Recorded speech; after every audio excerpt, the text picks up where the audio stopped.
ನೀನಾದೇನ ಧಾರಾವಾಹಿಯ ಮೂಲಕ ಸಖತ್ ಸೆನ್ಸೇಷನ್ ಆಗಿದಂತಹ ವಿಕ್ರಮ್ ವೇದ ಪಾತ್ರ ಆಗಿರಬಹುದು. ಕಂಪ್ಲೀಟ್ ಒಂದು ಟೀಮ್ ಮೆಂಬರ್ಸ್ ತುಂಬಾ ಚೆನ್ನಾಗಿ ಎಲ್ಲರೂ ಕೂಡ ನಟನೆಯನ್ನ ಮಾಡ್ತಿದ್ರು. ಬಟ್ ಧಾರಾವಾಹಿ ಇದೀಗ ಮುಕ್ತಾಯವಾಗ್ತಿರುವುದು ಅಭಿಮಾನಿಗಳಿಗೆ ತುಂಬಾನೇ ಬೇಸರ ತರಿಸಿದೆ.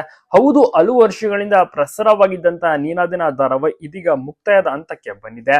ಸದ್ಯಕ್ಕೆ ದಿಲೀಪ್ ಅವರು ಒಂದು ಹೊಸ ರಿಯಾಲಿಟಿ ಶೋ ನಲ್ಲಿ ಕಾಣಿಸ್ಕೊತಾ ಇದ್ದಾರೆ. ಅದುವೇ ಕ್ವಾಟ್ಲೆ ಕಿಚನ್ ಅಂತ. ಅವರು ಕೂಡ ತುಂಬಾ ಚೆನ್ನಾಗಿ ನಟಿಸುತ್ತಿದ್ರು.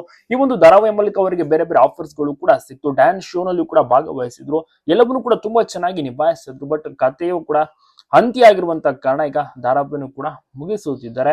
ಇದರಲ್ಲಿ ವೇದ ಪಾತ್ರವನ್ನ ಮಾಡ್ತಿದ್ದಂತವರು ಖುಷಿ ಅವರು, ವಿಕ್ರಮ್ ಪಾತ್ರ ದಿಲೀಪ್ ಅವರು ಮಾಡ್ತಾ ಇದ್ರು. ಜೊತೆಗೆ ಬೇರೆ ಬೇರೆ ಕಲಾವಿದರು ಕೊಟ್ಟಂತ ಪಾತ್ರವನ್ನು ಅಚ್ಚುಕಟ್ಟಾಗಿ ನಿಭಾಯಿಸಿದ್ರು. ಕಂಪ್ಲೀಟ್ ಒಂದು ಫ್ಯಾಮಿಲಿ ಧಾರಾವಾಹಿ, ಪ್ರತಿಯೊಬ್ರು ಕೂಡ ನೋಡಿ ಇಷ್ಟಪಟ್ಟಂತ ಒಂದು ಧಾರಾವಾಹಿ. ಮತ್ತೆ ಇತ್ತೀಚಿನ ದಿವಸಗಳಲ್ಲಿ ತುಂಬಾ ಚೆನ್ನಾಗಿ ಬರುತ್ತಿದ್ದಂತ ಧಾರಾವಾಹಿ ಅಂದ್ರೆ ಅದುವೇ ನೀನಾದೇನ.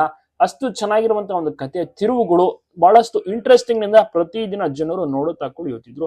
ಈಗ ಧಾರಾವಾಹಿ ಮುಕ್ತವಾಗಿದ್ದು ಬಹಳಷ್ಟು ಜನರಿಗೂ ಕೂಡ ಬೇಸರ ಇದೆ. ನೀವು ಕೂಡ ನೋಡ್ತಾ ಇದ್ರೆ, ನೀವು ಕೂಡ ಮಿಸ್ ಮಾಡ್ಕೊಳ್ತಾ ಇದ್ರೆ ತಪ್ಪದೆ ಕಮೆಂಟ್ ಮಾಡಿ, ಎಲ್ಲ ಕಡೆ ಶೇರ್ ಮಾಡಿ.